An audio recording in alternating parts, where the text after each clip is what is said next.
中央港澳辦、國務院港澳辦主任夏寶龍先生，佢對於香港嘅所有事情都非常關心，而且佢亦都好重視去了解香港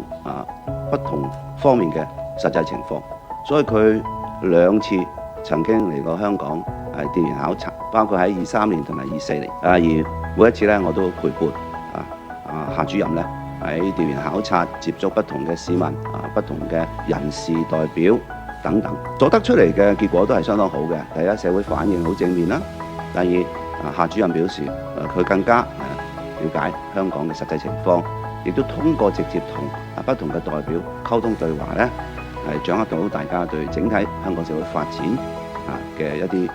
感覺同埋意見。夏主任關心香港，如果夏主任有乜嘢信息